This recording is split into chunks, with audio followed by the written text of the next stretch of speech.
কথার জাদুঘর আউল ভাই। না, আমি এই আউল ভাইয়ের মাঝে আমরা রয়েছি। এখানে যারা উপস্থিত রয়েছেন প্রত্যেকে কিন্তু লেখালেখি করেন। আপনারা প্রত্যেকে নিশ্চয়ই লেখালেখি করেন এবং কবিতা উৎসবে প্রত্যেকের আগমন ঘটেছে। আউল ভাই আছেন আমাদের মাঝে। আমি আবারও বলছি কথার জাদুঘর, যিনি খুব সুন্দরভাবে কথা বলেন এবং যিনার কথা আকৃষ্ট করে সকলকে। আমি নিজেও অভিভূত হয়ে শুনি ওনার কথা। তা আজকের এই যে আমরা একটা কফি হাউসে বসেছি এবং আমি বিভিন্ন জায়গা থেকে যে কবিদের আগমন ঘটেছে আপনারা দেখতে পাচ্ছেন। আপনার নামটা একটু বলেন। আনোয়ার কবির। আপনি তো লেখালেখি করেন। আপনার বাড়িটা কোথায়? সোনাইমুড়িতে। আপনি কবিতা উৎসবে এসেছেন। আমি আউল ভাইকে একটু ছোট্ট একটা প্রশ্ন করছি। আউল ভাই, আপনি তো কথার জাদুঘর, এটা আমি কেন এটা যারা শ্রোতা আপনার কথা যারা শুনেছে তাদের প্রত্যেকের কিন্তু একই কথা। আপনি নিজে হয়তো সেটা বলবেন না, এটা স্বাভাবিক। এখন আপনাকে বলছি যে কবিতা উৎসব আপনি সর্বাত্মকভাবে সহযোগিতা করছেন, যেটা আমি দেখতে পাচ্ছি। এখন আপনার কাছে প্রশ্ন হচ্ছে, কবিতা যেহেতু কবিতা নোয়াখালী কবিতা উৎসব, এই সম্পর্কে আপনি দুটো কথা বলেন। না, এটা তো আমি ওখানে বলেছি যে এটা একটা এই ধরনের উৎসব একটা আমাদের যেই প্রাণ শক্তি আছে সেটাকে আসলে জাগিয়ে দেয়। এবং কবিতা তো একটা শক্তি। কবিতা যিনি লেখেন কবিতা, তিনিও নিজের শক্তি পান লিখে এবং বলে, তাই না? তো একইভাবে কবিতা মানুষকে জাগিয়ে দিতে পারে। সুতরাং কাব্য চর্চা, কবিতার চর্চা, সাহিত্যের চর্চা, এটার ভিতর দিয়ে আমরা এক ধরনের নবজাগরণ ঘটাতে পারি মানবতার। সুতরাং এই উৎসবটা খুব গুরুত্বপূর্ণ এবং এই জাতীয় সব উৎসব, তাই না?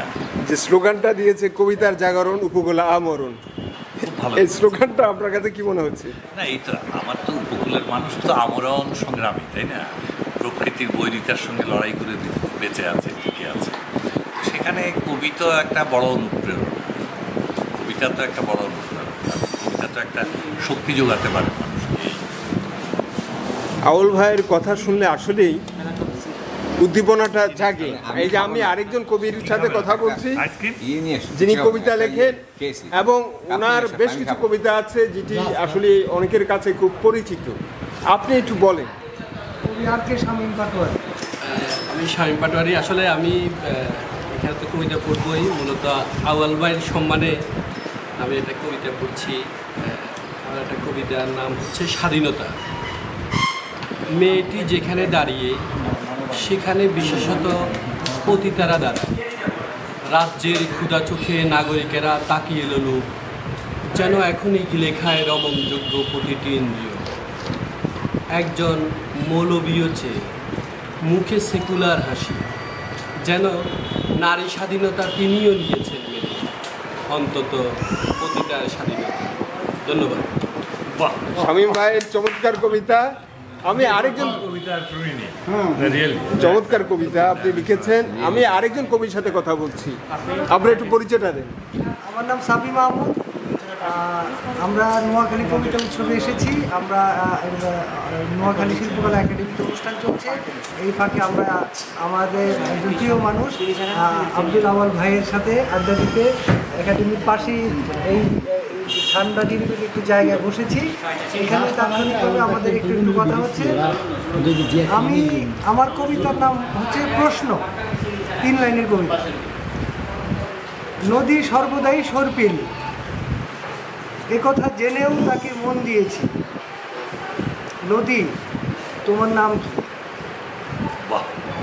চমৎকার চমৎকার চমৎকার। আমাদের সাবি মাহমুদের আরেকটা বিষয় বলি, উনি হচ্ছে ফেনী সাহিত্য সভার আহ্বায়ক। যে সংগঠনটা এখন ফেনীর মূলত মূলধারার সাহিত্যের জন্য কাজ করছে এবং কবিতা আন্দোলন গড়ে তুলছে। উনি আমাদের যারা আমরা লেখালেখি করি টুকটাক আমাদের সবাইকে উনি একত্রিত করেছেন এবং ঢাকা থেকে বাইরে থেকে কবিদেরকে এনে সম্মানিত করে বিভিন্ন ধরনের সভা, সেমিনার এবং আড্ডার মাধ্যমে উনি মূলত কবিতা চর্চাকে ফেনীতে সতেজ রেখেছেন। ধন্যবাদ ওনাকে। উনি যে কবিতার প্রতি এই যে ওনার যে ভালোবাসা, যে আগ্রহ, সেটা উনি বারবার প্রমাণ দিয়ে যাচ্ছেন। আমি আরেকজন কবিকে প্রশ্ন করছি, আপনি একটু পরিচয়টা দেন। আমার নাম লেখত বখতিয়ার। আমার নোয়াখালী আছি, ফেনী বা লক্ষ্মীপুর মধ্যে ভাগাভাগি মধ্যে কেউ করতে পারে নাই, নোয়াখালী রেখেছে, এই জন্য আমি অত্যন্ত গর্বিত। নোয়াখালী যখন বলে তখন প্রাণটা ছুটে আসে। নোয়াখালী কবিতা উৎসব হবে, এইখানে না থাকি বা না আসতে পারি না, আসতেই হলো। তো যেহেতু লেখালেখি করি এবং নোয়াখালী এবং আঞ্চলিক ভাষা নিয়ে আমি একটা পত্রিকা করেছি, আমার একটা পত্রিকাও আছে, নাম হলো কহদরিয়া।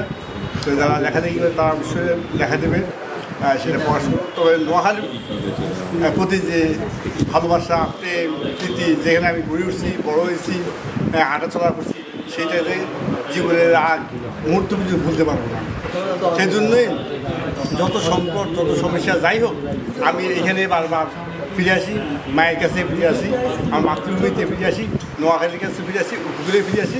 এই যে উপকূলেই আমি থাকবো, এটাই আমার চিন্তা।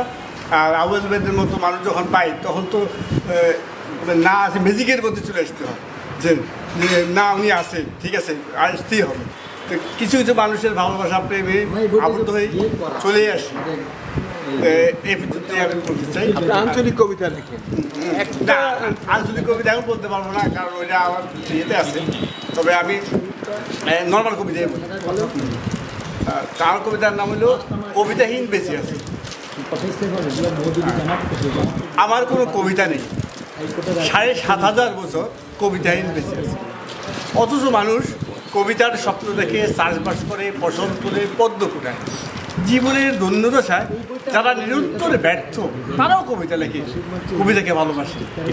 আমার এই নিরানন্দ জীবনের গ্লানি গুছাতে গুছাতে যদি কবিতাকে ভালোবাসতে না পারি, তবে মৃত্যুর আগে সমস্ত হৃদয়ে লিখে যাব আমার এই নোয়াখালীর সমস্ত কবিতা।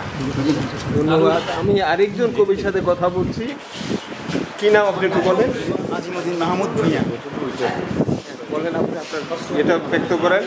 শামীম পাটোয়ারি এবং সবার যেখানে এই সভায় যে এখানে আলোচনা পার হচ্ছে, তাদের সবার আলোচনা ধরেই বলতে চাই যে ফেনী সাহিত্য সভার সদস্য আমাদের আহ্বায়ক। সেখানে আমরা আমি আপনার সাক্ষাৎকার দেখে আমার নিজের লেখা একটা সর্বশেষ গ্রন্থ আমি বহুদিন পরে বের করতে পেরেছি বলে ধন্যবাদ দিচ্ছি আপনাদেরকেও। সেখান থেকে একটা কবিতা পড়ে শোনাতে চাই। আমার কবিতার নাম জীবনের স্বাদ। নই আমি প্রেমিক এমন আমি প্রেমিক,